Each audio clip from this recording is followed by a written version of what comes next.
Hey Grownups, I have something exciting to share with you.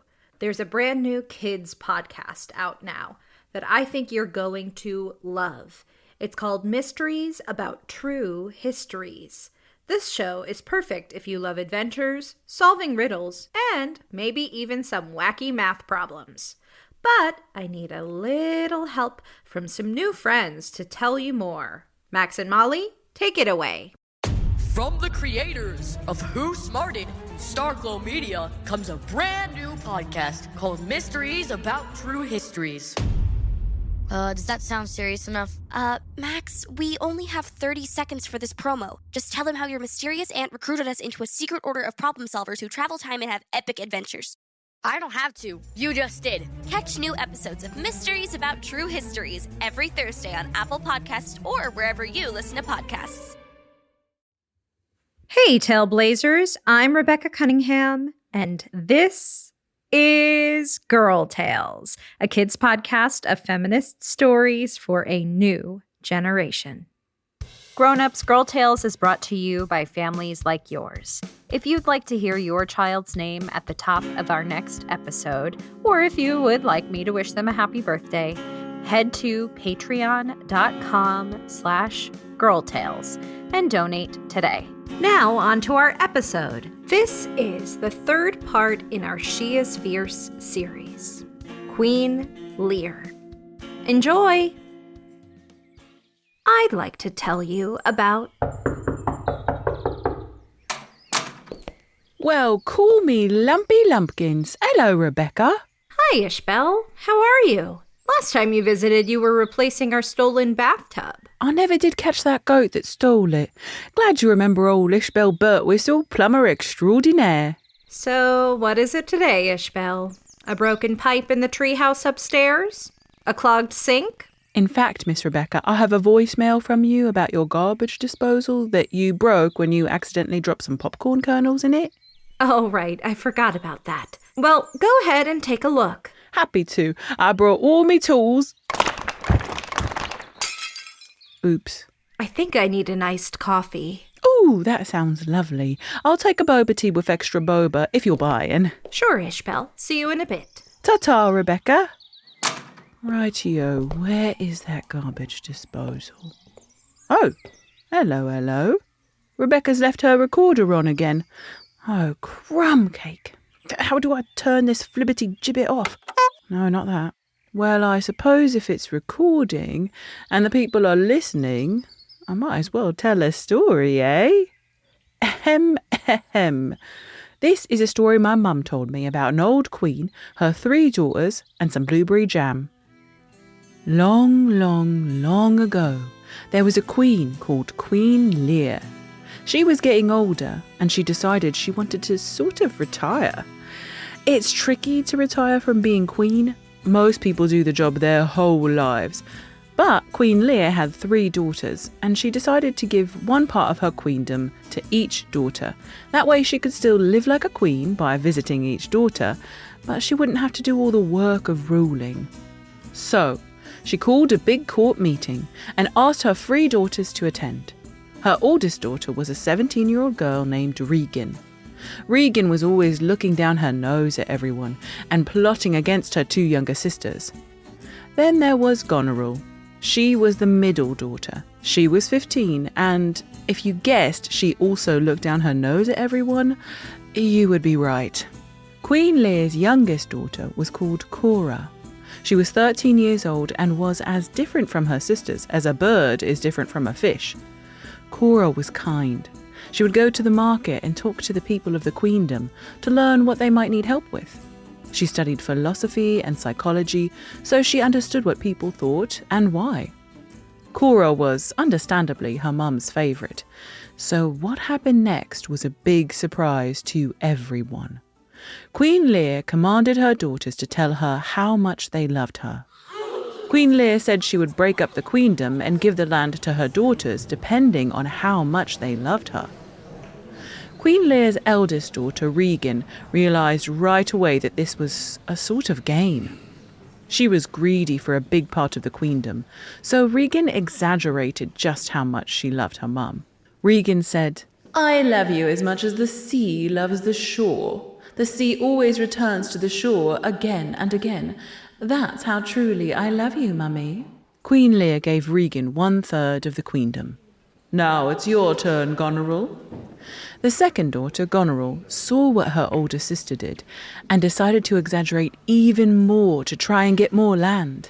Goneril said, I love you as much as the mountains love the sky. They are always reaching for the sky higher and higher. That's how truly I love you, Mummy. Queen Lear gave Goneril 1/3 of the queendom. Now it's your turn, Cora. How much do you love me? Cora was wise, but she was not good at exaggerating. She always told the truth, so that's what she told Queen Lear. I love you as much as a daughter should love her mum. I'm not the sea or a mountain. I'm a girl, and I love you because you're my mom. Queen Lear was not happy with that answer. You used to be my favourite, Cora, Queen Lear said. Hey! Regan and Goneril interjected. Queen Lear continued, ignoring them. But now I never want to see you again. Everyone in court gasped. Queen Lear took the final part of the queendom, the part meant for Cora, and split it between Goneril and Regan, who were both happy to have even more land, and doubly happy to hear Queen Lear yell at Cora. Cora said her goodbyes to her sisters and friends, and tried to say goodbye to her mum, but Queen Lear ignored her. So Cora left her mother's queendom to go to France, where she had some friends she could stay with. When Cora was gone, Queen Lear told Regan, I will come and stay with you, Regan, for the first month. Then I will go to Goneril's castle. Regan and Goneril left, and the rest of the court went with them. All except Queen Lear's jester, Fulvia the Fool, who came and sat next to the Queen. What do you want? Queen Lear asked Fulvia. Fulvia took off her jester hat and put it on Queen Lear. What are you doing? Queen Lear bellowed. Fulvia replied calmly. Well, you gave away your queendom, so you're not a queen anymore. You can't wear a crown, so I thought I'd give you a new hat. Very funny, said Queen Lear. But just you wait and see. My daughters Regan and Goneril are going to treat me like the queen that I am. Whatever you say, Fulvia replied, shrugging. The next day, Queen Lear and Fulvia the Fool arrived at Regan's castle. It had a wooden sign out front that read, Regan's Castle. But the drawbridge over the moat was up so that Queen Lear couldn't get in. Queen Lear thought it was just a mistake. Regan must have forgotten she was planning to visit. Hello! Hello, it's me, Queen Lear. A man appeared on the castle wall above them. Do you have an appointment? What? Queen Lear bellowed. Queen Regan only sees visitors by appointment, sorry. Queen Lear's face turned scarlet with anger. Queen Regan? She's not queen, I am. I am queen and her mother. I'm not a visitor. Open this gate immediately. Just a moment, said the man, and he disappeared. Queen Lear expected to hear the clink-clank of the drawbridge coming down, but all was quiet. Then Regan appeared on the castle wall. Regan, my dear daughter who loves me as much as the sea loves the shore, your servant insulted me. Now let me in. Regan frowned. Sorry, Mum, today didn't really work for me, but maybe another day you could come for tea. Gotta run, bye. Regan turned to go, but stopped when Queen Lear started yelling. Regan, camembert, crumble me question. How dare you turn your own mother away? Goneril would never do this. Regan turned back to her mother and looked down on her from the high castle wall, smiling. In that case, you should go to her. I shall, Queen Lear shouted. Then for good measure she pulled out her sword and slashed and hacked and chopped the Regan's castle sign. Very good, your majesty, Fulvia the Fool said. You sure showed that sign who's boss. Queen Lear didn't say anything. She just turned and started walking to Goneril's castle. It took hours to get there, and Fulvia the Fool and Queen Lear were dirty and exhausted by the time they arrived. At Goneril's castle there was a wooden sign that read, Goneril's Castle, and the drawbridge, like Regan's, was up. That's understandable, said Queen Lear. She wasn't expecting me. Fulvia gave her a look. Anyway, you may announce me. Of course, your majesty, said Fulvia. Then at the top of her lungs she shouted, Queen Lear is here to see her grateful daughter Goneril, the one who loves her like a mountain loves the sky." A man appeared on the castle wall. "Nobody's home," he said. Queen Lear looked so angry, Fulvia thought steam might start coming out of her ears.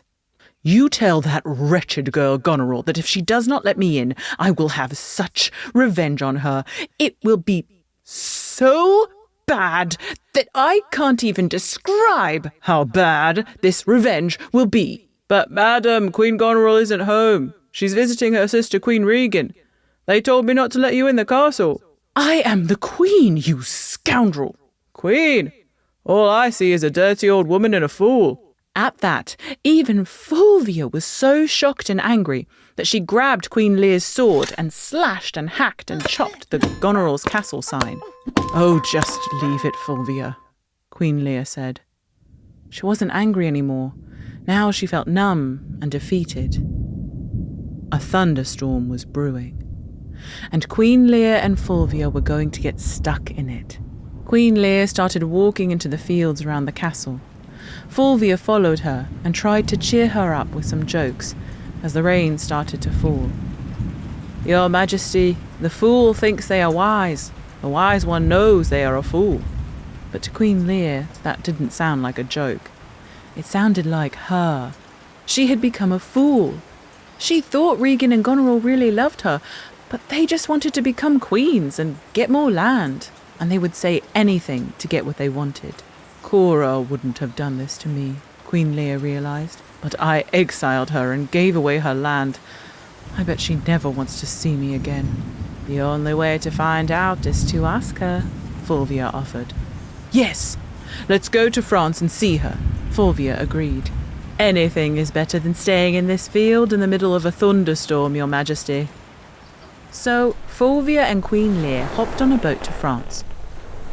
When they arrived, they asked for directions to Cora's home, and the people sent them to a big castle nearby. Out front was a wooden sign that read, "Welcome all." Could this be Cora's castle? Queen Lear and Fulvia walked across the drawbridge, and right away they spotted Cora. She was standing at the entrance of the castle, greeting the townsfolk who were coming and going. "Hi, Mary. Oh, how's your cow doing, Tristan? Better, I hope. Oh, Carrie, that blueberry jam was amazing. I'm going to make you the royal jelly maker." The people were smiling and laughing, and when they greeted Cora, they called her Queen Cora. Queen Lear was amazed, but she was also nervous. What if Cora was angry and locked Lear out of the castle, or left her in a field in the middle of a thunderstorm like Regan or Goneril? Before she could decide what to do, Cora spotted her in the crowd. "Mum!" Cora came running. "I'm so glad to see you. Welcome to my queendom." It turned out that when Cora arrived in France, she helped so many people and fixed so many things that the people decided she should be queen. Queen Lear couldn't help it. She cried with joy to see Cora. "Oh, my dear. Can you forgive an old fool like me?" Queen Lear asked Cora. "Well, of course," Cora reassured her, giving her a big hug. "Now come eat some jam and toast. You too, Fulvia." So Fulvia the Fool and Queen Lear followed Queen Cora to the castle kitchen, where they drank hot tea and ate jam on toast. What about Queen Lear's queendom? Well, Regan and Goneril soon got greedy for each other's land. They fought and fought until the people got so tired of it, they threw Regan and Goneril in the dungeon and insisted Queen Lear and Queen Cora come back and make things right. So they did. Regan and Goneril were sent to France to learn to make blueberry jam, while Queen Lear and Queen Cora sorted out their mess. In the end, Queen Lear, Queen Cora, Goneril and Regan all lived together in one big castle. Queen Lear and Queen Cora ran their queendoms, and Goneril and Regan were assistants to the royal jelly maker. The end. Hello? Hello? Ishbel, are you done yet? Oh, Grankles McMucky, here's Miss Rebecca. Rightio. Sorted out the garbage disposal for you. No more popcorn kernels in there. Okay, thanks, Ishbel. Here's your boba. Double thanks. Must be on my way now. See you later. That's funny. The recorder is running. I wonder what I'll find on here. That was the third part in our She is Fierce series, Queen Lear. Written, produced by Tessa Flannery. Performed by Tessa Flannery and Rebecca Cunningham. Executive produced by Rebecca Cunningham. Girl Tales is a Cordelia Studios production. Don't forget to subscribe, rate, and review wherever you get your podcasts. And if you love this story, share it with a friend. Grownups, you can find us on Instagram and Facebook. And Grownups, don't forget you can get access to ad-free episodes of the Girl Tales podcast, as well as a range of other shows for the kids in your life by subscribing to Star Glow Plus on Apple Podcasts. Oh, and remember, I believe in you.